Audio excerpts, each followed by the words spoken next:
Welcome to Galactic Nova Stories, where cosmic emotions come to life. Your journey begins now. Neera's slender fingers trembled as she pulled the hood lower over her face. The bustling commerce hub of Nexus Station was the worst possible place for her powers to flare, but she had run out of options. Her pale blue skin, normally radiant, under the triple moons of her homeworld, now bore the telltale violet veins of advanced psionic corruption. "Control," she whispered to herself, her third eyelid fluttering with strain. "Just maintain control." Around her, diverse species from across the galaxy haggled and bartered, oblivious to the danger in their midst. A small Calivian child bumped against her leg, and Neera gasped as she felt the contact ripple through her psionic barriers.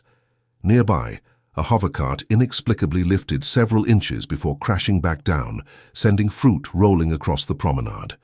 "There, that's her!" The sharp voice cut through the market noise.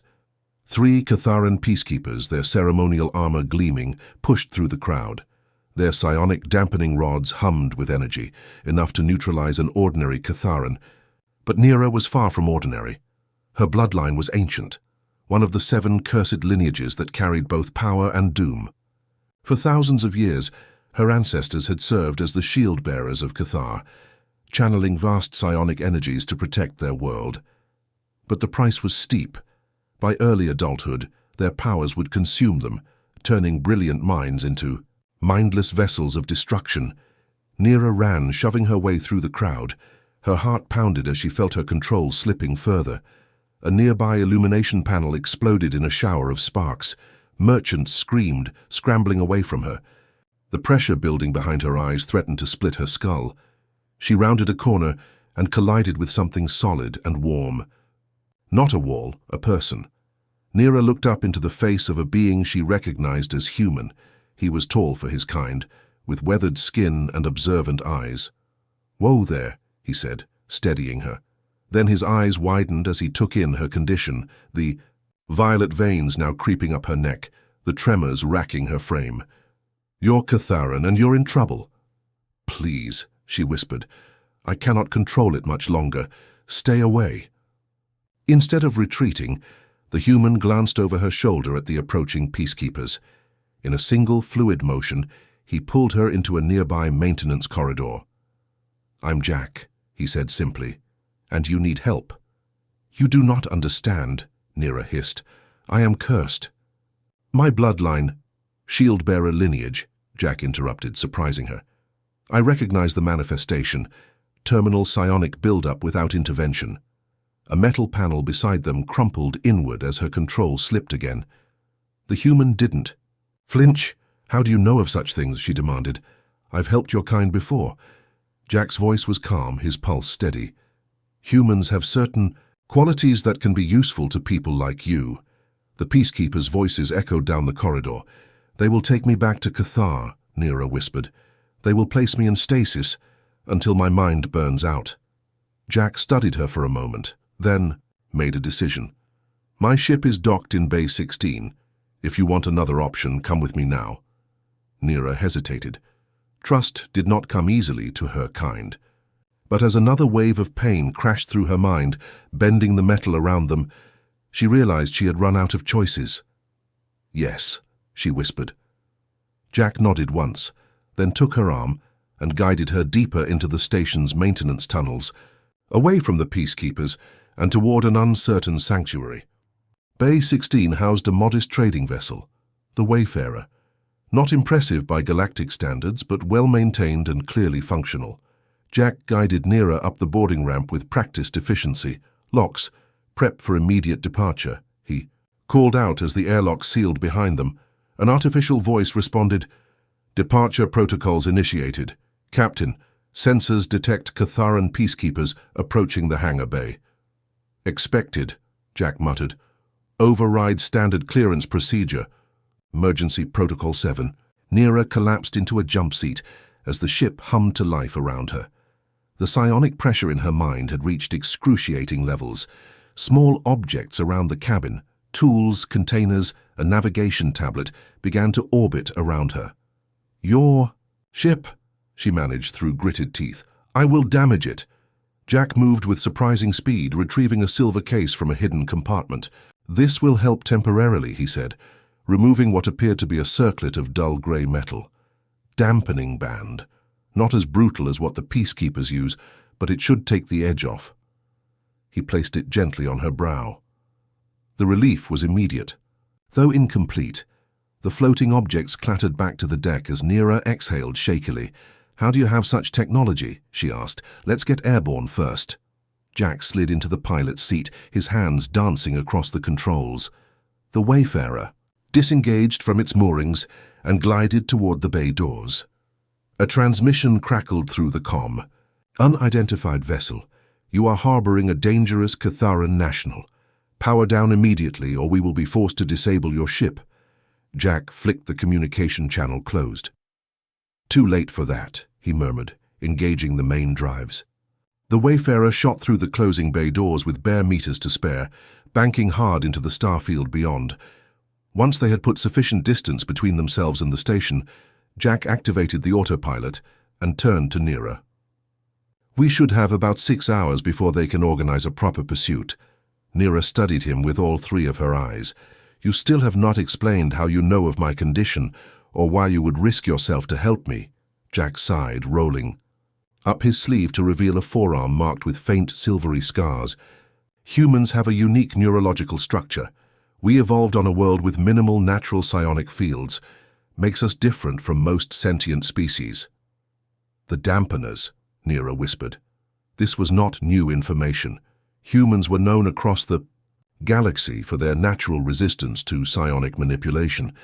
It had helped them secure a place in interstellar society, despite their comparatively limited technological development. "Right, but it goes deeper than just resistance." Jack traced one of the scars on his arm. "Some of us can actually absorb psionic energy, channel it, even take it permanently from others." Nira's third eye widened in shock. "That is impossible. The curse of my bloodline cannot be transferred or diluted. Countless generations have tried." "They weren't trying with humans," Jack said simply. "Your scientists never considered us a viable option. Too primitive, too new to the galactic stage." The key. Implications staggered her. "You have done this before, taken the burden from one of my kind." Jack's expression grew somber. "Twice, successfully once." He didn't elaborate on the failure, but his silence spoke volumes. "There's a research outpost on Veris Prime. Scientists there have been developing the procedure." "And what is the cost to you?" Nira asked quietly. Jack's smile didn't reach his eyes. "Nothing's free in this universe, but we all make our choices." He nodded toward the circlet on her brow. "That's temporary. Within 48 hours, your powers will overwhelm it." Nira nodded slowly. The reprieve was welcome, but she understood the fundamental truth. Without intervention, her mind would be consumed by the very power it channeled. "Why would you risk yourself for me?" she asked again. "Because I can," Jack replied simply. "And because no one should have to face destruction alone." The Wayfarer slipped through the swirling gases of the Marilius Nebula, using the electromagnetic disturbance to mask their signature from pursuing vessels. In the quiet of slipspace travel, Jack showed Nira to modest quarters where she could rest. The dampening band had granted her a fragile equilibrium, but both knew it was temporary. "Your knowledge of my kind is extensive," Nira observed, as Jack adjusted the environmental controls to better suit Catharan physiology. "Most humans, I have encountered know only myths about us." Jack smiled faintly. "Humans got a late start in galactic society. We've had to learn quickly." "You speak as though your species is unified in purpose," Nira said. "I understood humans to be factional." "We are. Terribly so sometimes." Jack checked the medical scanner he'd been discreetly monitoring since they left the station. "But facing the vastness of space has a way of putting things in perspective. When we realized what we could offer the Catharan, your natural psionic dampening," Nira supplied, "it became an opportunity we couldn't ignore." Jack sat across from her. "Do you know why humans developed this trait?" Nira's third eye blinked thoughtfully. "I presumed it was adaptation to Earth's weak psionic field. Partly, but our scientists think it's more complex." Jack's voice took on a teacher's cadence. Earth had few resources that would have attracted ancient spacefaring civilizations, but it had one thing in abundance: life. Diverse, adaptive life. Some theorize that early humans were exposed to attempted psionic manipulation by visitors. Instead of succumbing, we evolved defenses. Resistance through biological necessity, Neera mused. Exactly. Where other species developed technology to achieve spaceflight, we developed neurological structures that made us uniquely resistant to psionic influence. Not the most efficient evolutionary path to the stars, but, he grinned, here we are anyway. The ship's computer interrupted with a soft chime. Captain, long-range sensors indicate pursuit vessels have entered the nebula. Jack sighed. They're persistent, I'll give them that. The Catharan High Command would not risk allowing one of the cursed bloodlines to remain free, Neera said softly. Especially not one as powerful as mine. Our history is filled with tragedies when control was lost, so I've heard. The sundering of Callus Prime, the void storm of the Third Age. Jack returned to the pilot's seat, adjusting their course deeper into the nebula. But surely your scientists have searched for solutions, for millennia. Neera closed her eyes, feeling the pressure building again despite the dampening band. The curse is woven into our genetic structure. To remove it would be to unravel what makes us Catharan. Jack monitored the pursuing ships on his display. Perhaps the problem was approaching it as something to be removed rather than shared. Neera's three eyes focused sharply on him. You truly believe you can bear part of my burden permanently? I wouldn't have risked both our lives if I didn't. Jack's tone was matter of fact. Humans aren't just resistant to psionic energy. Some of us can channel it, redirect it, even store it to an extent. At what cost, Neera pressed. Jack's silence was telling. Tell me, she insisted. Pain, he finally answered. During the transfer, and after, changes. To perception, to how we experience reality. He glanced at her. Nothing compared to what you face. The ship shuddered suddenly as energy weapons fire passed nearby. They've found us, Jack muttered, hands flying over the controls. Locks, evasive pattern delta. Prepare for jump to secondary coordinates. Affirmative, Captain. The Wayfarer banked sharply, diving deeper into a particularly dense cloud of ionized gas. The pursuing vessels, two Catharan interceptors, followed relentlessly. Why would you do this? Neera asked, bracing herself against the wall as the ship maneuvered. What do humans gain from helping my kind? Jack's eyes remained fixed on his controls. Initially, political capital. Cathar has resources Earth needs.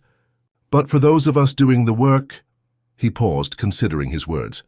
When we discovered what we could do, that we could help where no one else could, it became something more.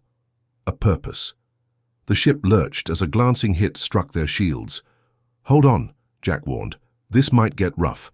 As the Wayfarer accelerated toward a jump point, Neera realized something extraordinary. This human, this member of a species considered primitive by many galactic standards, was risking everything to help her, not for profit or advantage, but because he could. Because humans had found their place in the stars, not through superior technology or physical might, but through a unique ability to connect with and help others. For the first time since her psionic abilities had begun to spiral out of control, Neera felt something new blossoming alongside her fear: hope. The research outpost on Veris Prime resembled a massive geode embedded in the planet's northern continent, all smooth exterior with crystalline structures protruding at precise angles. As the Wayfarer approached the landing pad, Neera observed a surprisingly diverse array of beings moving about the facility. I expected a human installation, she remarked, her voice strained. The dampening band had begun to fail over the past several hours, requiring Jack to increase its power output twice. Waves of psionic energy periodically emanated from her, causing minor systems disruptions throughout the ship. Science is rarely accomplished in isolation, Jack replied, guiding the vessel to a gentle landing. Especially something this complex. They were met at the airlock by a reception team, led by a tall human woman with close-cropped silver hair and eyes that reflected the same weathered determination as Jack's. Cutting it close, as usual, she said by way of greeting, eyes immediately. Assessing Neera's condition. Pursued from Nexus, Jack explained tersely. Had to take the scenic route. I'm Dr. Eleni Vask, the woman introduced herself to Nira. We need to move quickly. The facility's interior was a marvel of integrated technology, seamlessly blending architectural styles from at least 6 different civilizations. As they hurried through corridors of polished stone and living metal, Nira noticed that many of the researchers bore the subtle physical markers of enhanced psionic sensitivity, enlarged cranial structures, modified optical organs, translucent dermal patches. You study more than just Catharan psionic transfer, Nira observed. Dr. Vask nodded. The Catharan condition represents an extreme on the psionic spectrum, but many species face challenges with psionic energy. Humans happen to be uniquely positioned to help. They arrived at a chamber dominated by 2 reclined platforms, surrounded by equipment that hummed with contained energy. A team of specialists, human and non-human alike, prepared various instruments. Jack placed a hand on Nira's shoulder. This is where I leave you for the prep work. Dr. Vask is the best in the field. As he turned to go, Nira caught his arm. You still have not fully explained the risk to yourself. Jack hesitated, then spoke quietly. The human brain isn't designed to process psionic energy the way yours is. When we take on part of your burden, it rewires things, changes us. Irreversibly, Dr. Vask added, her clinical tone softened by evident concern. Jack has already undergone 1 major transfer. A second presents significant unknowns. Nira's third eye widened. Yet you would do this willingly?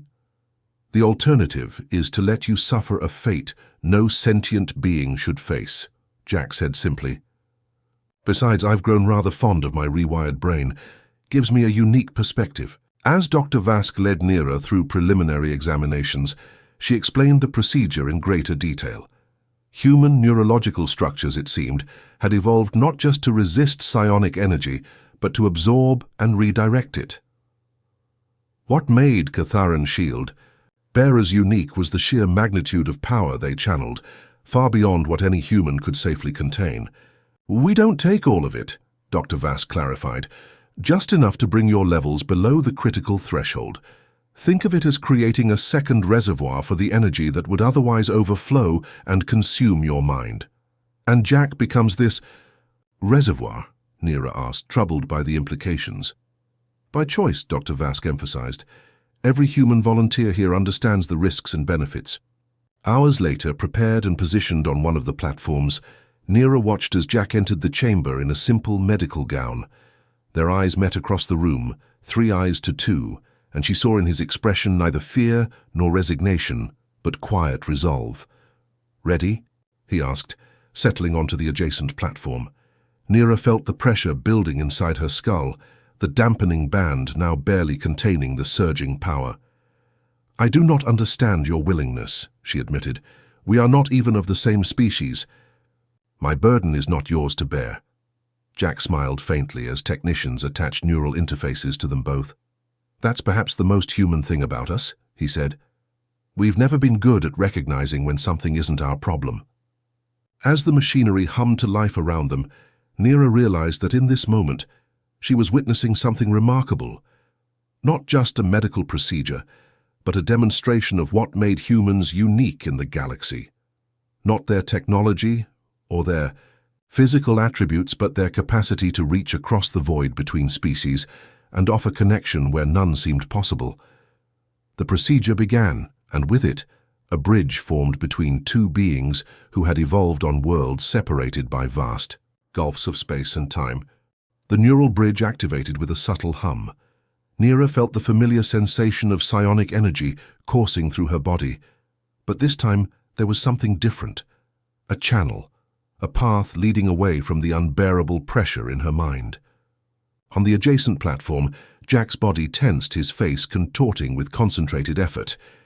Neural pathways aligning, announced a technician, their voice seeming to come from very far away. Transfer commencing at 10% capacity.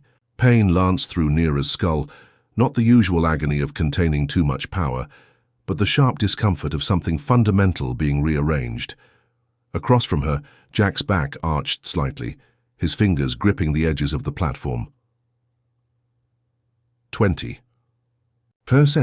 the technician continued, synchronization holding steady. Dr. Vask moved between them, her voice calm but urgent. Jack, your neural resistance is fluctuating. We need to stabilize before proceeding further. Keep going, Jack managed through clenched teeth. I've got this. Neera could feel it now, a tether between them, delicate but strengthening with each passing moment. Through this connection flowed the excess psionic energy that had threatened to consume her mind. She could sense Jack's consciousness on the other end, not just receiving but actively drawing the power away from her, like someone pulling poison from a wound. 30% transfer. 40%. The room around them began to respond to the unleashed psionic energy. Small objects vibrated, lights flickered. The research team worked frantically to maintain stability as the procedure approached its critical phase. His neural pathways are adapting, someone reported with barely contained excitement. It's working better than the simulations predicted. Through the haze of sensation, Neera focused on Jack. His skin had taken on an almost luminous quality, veins beneath the surface glowing faintly with transferred energy. His eyes, when they briefly opened, shimmered with an inner light that reminded her of her own kind's third eye when activated. 50% transfer. 60%. The pain reached a crescendo, and Neera heard herself cry out, a sound echoed by Jack across the chamber. But beneath the pain she felt something extraordinary, relief. For the first time since her powers had begun to manifest in their full, terrible potential, the pressure was diminishing. His system is reaching saturation point, Dr. Vask warned. We need to begin stabilization. Not yet, Jack gasped. She needs more relief, push to 70%. Jack, that exceeds safety parameters for a second transfer. Do it, he insisted. I can handle it. Dr. Vask hesitated, then nodded to her team. Proceeding to 70%. Prepare emergency protocols. The tether between them strengthened, the flow of energy increasing. Neera felt tears streaming from all three of her eyes, not from pain now, but from the overwhelming sensation of burden lifting. 70% transfer achieved, beginning stabilization sequence. Jack's body had gone rigid, his face frozen in a rictus of concentration. The air around him shimmered with visible psionic distortion, a phenomenon Neera had only ever seen. Around the most powerful of her kind. Yet somehow, impossibly, his human physiology was containing it. Neural patterns stabilizing, the technician reported with evident relief. Permanent transfer pathways forming.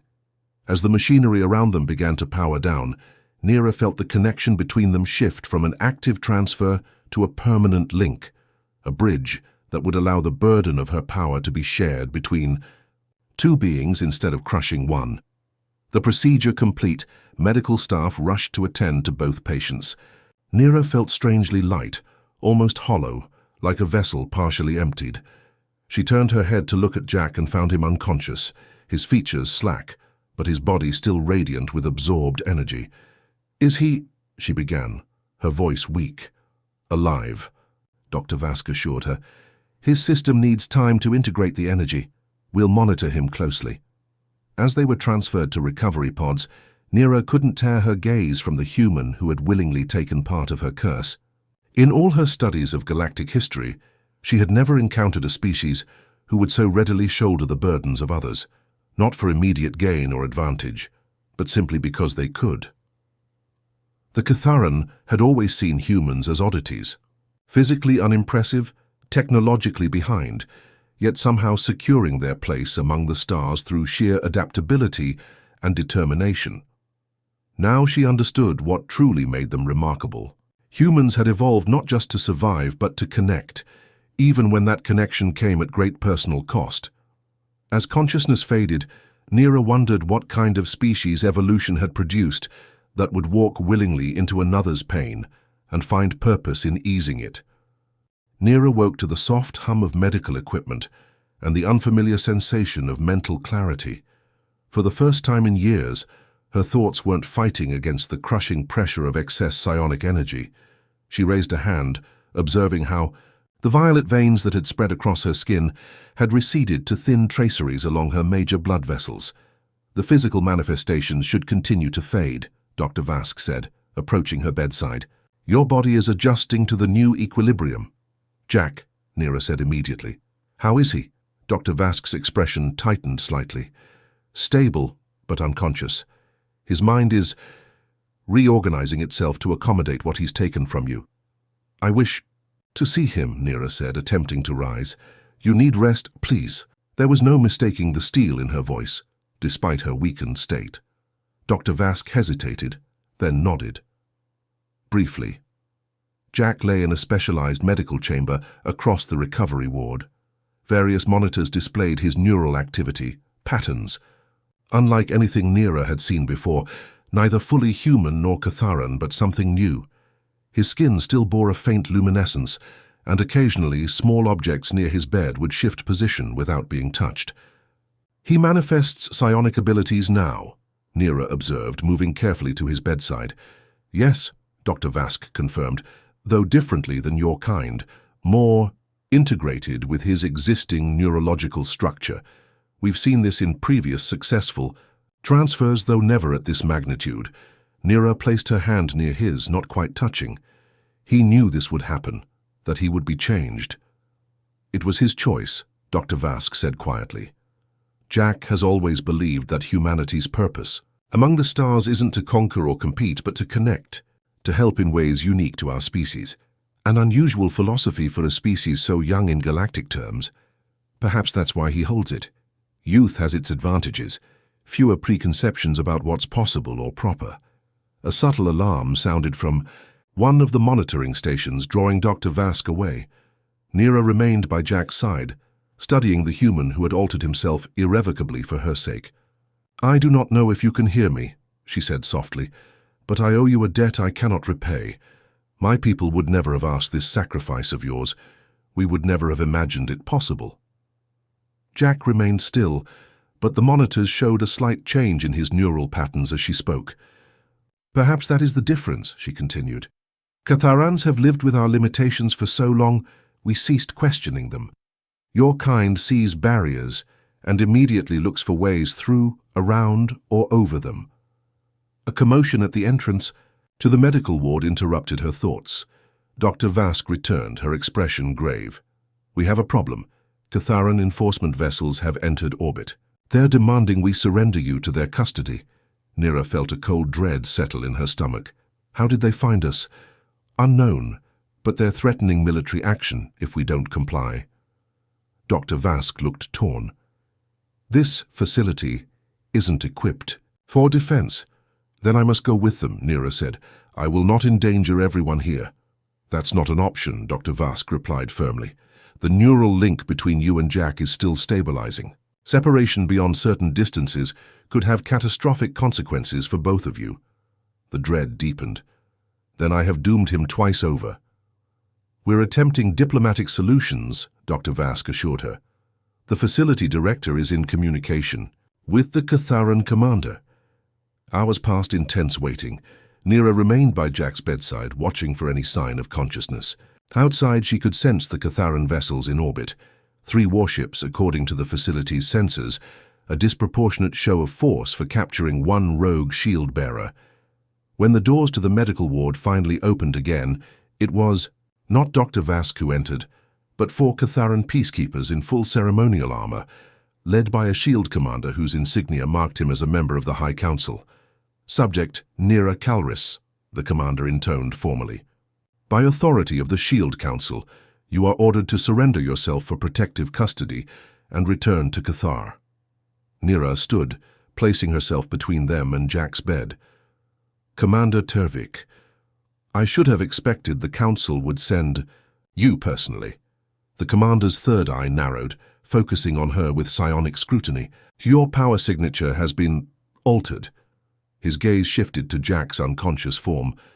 So the rumors are true. The humans have found a way to interfere with our sacred burden. They have found a way to share it, Nira corrected, to prevent the madness that claims us all. Sacrilege, Tervik hissed. The shield-bearer's path is ordained by nature itself.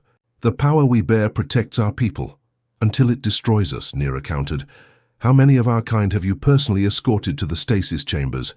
How many brilliant minds lost to madness or endless sleep? Turvik gestured sharply, and 2 peacekeepers moved forward. The human experiment ends now. You will return home for proper treatment. As they approached, Nira felt panic rising. Without the crushing burden of excess power, she could no longer manifest the abilities that might have protected her. She was vulnerable in a way she had never been since her powers first manifested. The first peacekeeper reached for her arm and suddenly froze in place. The second stumbled backward as if pushed by invisible hands. Commander Turvik's third eye widened in shock. "She stays," said a hoarse voice from behind Nira. She turned to find Jack sitting upright, his eyes open and gleaming with internal light.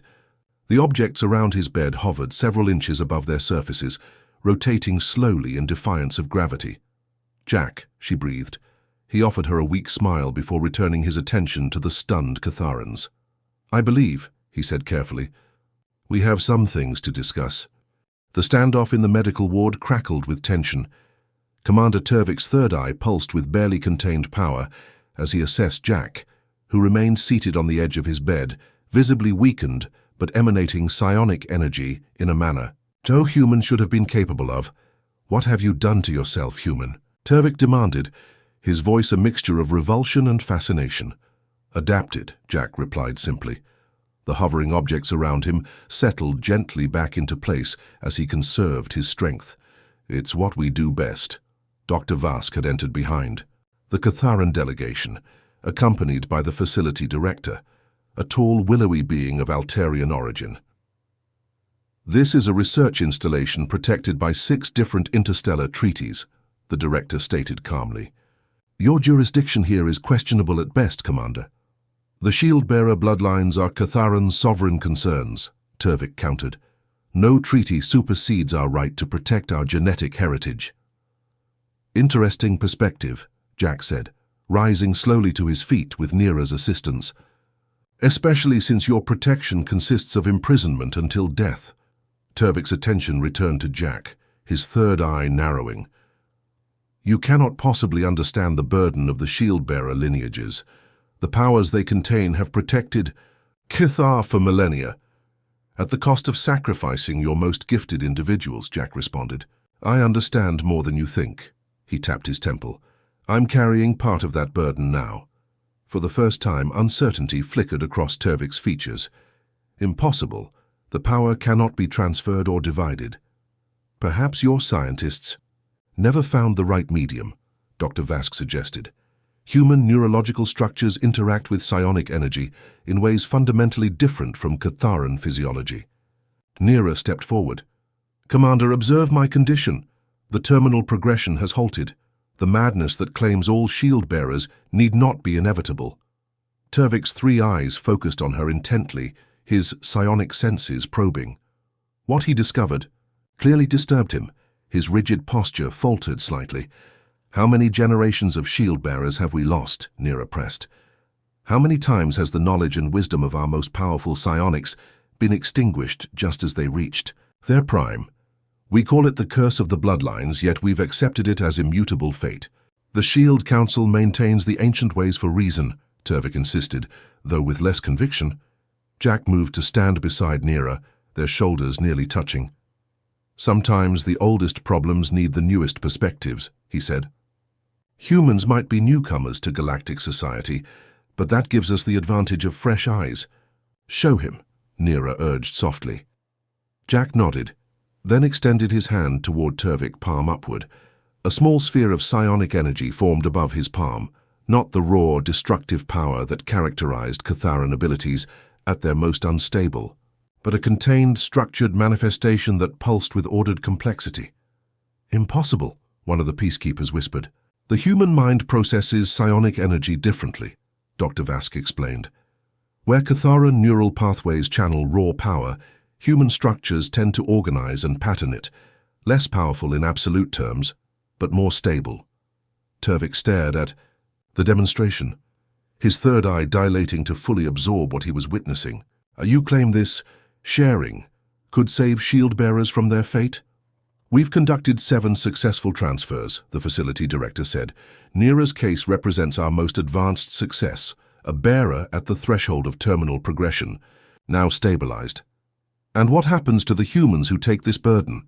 Turvik asked, his gaze shifting to Jack. We change, Jack answered honestly. Our perceptions expand, our capabilities shift, but we remain ourselves, in essence. Nira placed her hand beside Jack's, and to everyone's surprise, their energies interacted, her blue-violet power intertwining with his gold-tinged manifestation, creating patterns of increasing complexity. We've discovered something unexpected, Dr. Vask said, observing the interaction with professional fascination. The neural link between donor and recipient doesn't just transfer energy, it creates a symbiotic relationship. Each strengthens and stabilizes the other. A partnership, Nira said softly, not a sacrifice. For several long moments, Commander Turvik stood motionless, his third eye fixed on the swirling energies between human and Catharan. The peacekeepers shifted uncomfortably, awaiting orders. Finally, Turvik spoke.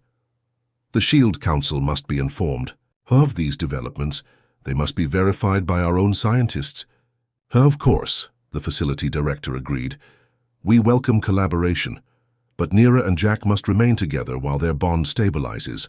Any attempt to separate them now would endanger both. I will remain as observer, Turvik decided. The warships will withdraw to a monitoring position. He fixed Nira with a penetrating stare. If this proves to be as significant as it appears, you may have changed the destiny of all shield-bearers. As the Catharans departed to make arrangements, Jack sagged slightly, the energy display dissipating. Nira caught him before he could fall. That was more than you should have attempted in your condition, she admonished gently. Jack smiled tiredly. Sometimes you have to show rather than tell, especially with millennium-old institutions. Dr. Vask hurried forward to help Jack back to his bed. The neural pathways are still forming. You need rest, both of you. As they settled Jack back into the medical pod, Nira remained by his side, marveling at the strange turn her fate had taken. She had fled Cathar expecting death or imprisonment. Instead, she had found something unprecedented. Hope, not just for herself, but potentially for all who shared her cursed bloodline. More than that, she had discovered that the galaxy held more wonders than even the ancient Catharan civilization had imagined. Among the stars, the youngest spacefaring species had proven to be the most surprising of all. Humans, with their strange neurological quirks and their inexplicable willingness to shoulder others' burdens. Rest now, she told Jack softly. You have done enough. His eyes, still faintly luminous with borrowed power, met hers. We're just getting started, he murmured before drifting into healing sleep. The sanctuary rose from the rocky plateaus of Veris Prime's southern continent, its crystalline spires catching the light of the planet's twin suns. What had begun as a small research facility had grown over the course of 6 months into something more significant, a place of healing, of transformation, and of unprecedented cooperation between species. Nira stood on the observation deck, watching as a Catharan diplomatic vessel descended toward the landing pad. Her third eye detected the familiar psionic signature of at least 2 shield-bearers aboard.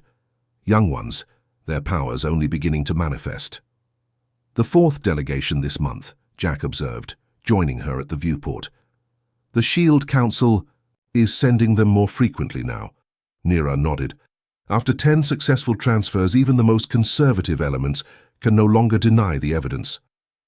Jack's appearance had subtly changed over the month since their procedure. His eyes now held a permanent iridescence, and faint lines similar to Catharan psionic pathways occasionally became visible beneath his skin when he exercised his abilities. Yet these physical changes paled beside the mental transformation. His consciousness had expanded in ways that even he struggled to articulate. "How are you feeling?" she asked, her third eye studying the familiar patterns of their shared psionic bond. "Balanced," he replied with a smile. "The nightmares have stopped." The initial weeks after the procedure had been difficult for Jack. Human minds were not designed to process psionic energy with the efficiency of Catharan neural structures. He had experienced disorientation, sensory overloads, and dreams filled with the accumulated memories of Nira's bloodline, echoes of power, passed down through generations. Dr. Vask wants to run another comparative scan later today, Nira reminded him. She believes our neural patterns are continuing to harmonize. Makes sense. I've been finding it easier to access your language centers. Yesterday I caught myself thinking in Catharan mathematical constructs. They turned as the door to the observation deck slid open, admitting Dr. Vask and a tall, distinguished Catharan female, whose ceremonial armor marked her as a member of the Shield Council itself.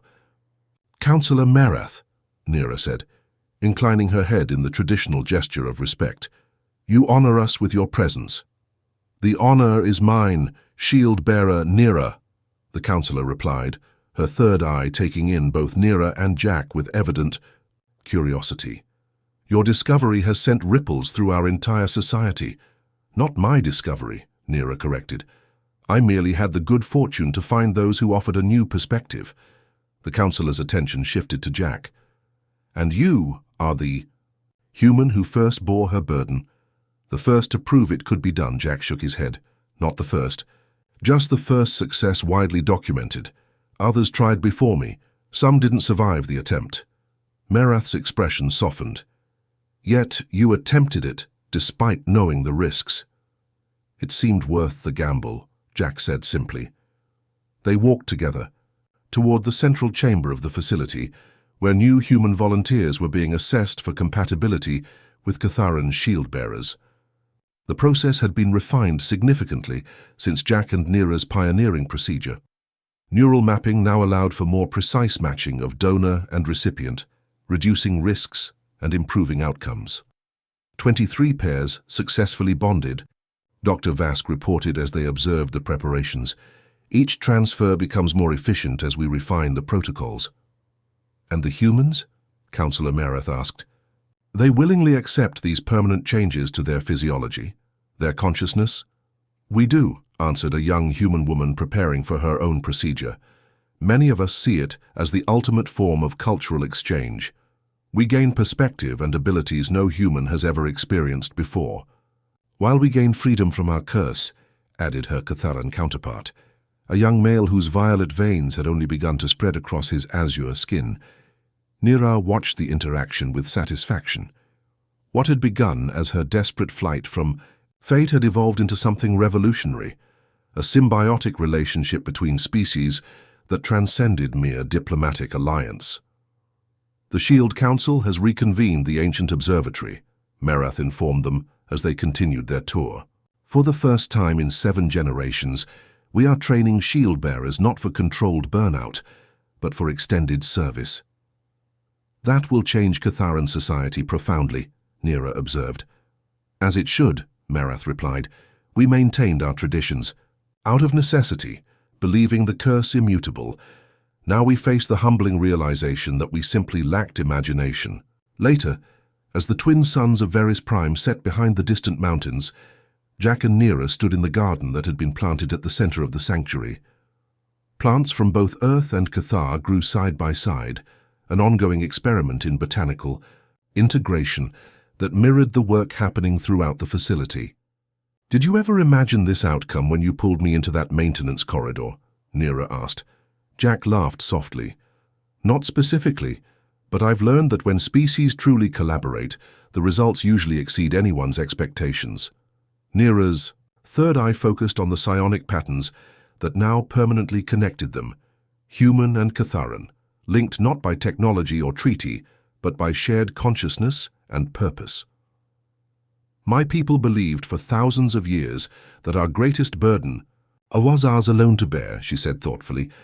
We never considered that the solution might come from the most unlikely source, a species whose greatest strength lies not in power or ancient wisdom, but in their willingness to reach across the void between worlds and say simply, "Let me help." Jack smiled, watching as the first stars appeared in the darkening sky. Maybe that's humanity's real gift to the galaxy, not our technology or our adaptability, but our stubborn refusal to accept that some burdens can't be shared. Around them, the sanctuary hummed with activity, humans and Catharans working together, to reshape what both species had once thought immutable. In laboratories and meditation chambers, in gardens and observatories, a new kind of relationship was being forged, one psionic link at a time. And in the growing darkness, the combined light of their shared power illuminated the path forward, proving that even the most ancient of curses could not withstand the simple human impulse to extend a hand across the stars and offer to share the weight of another's pain.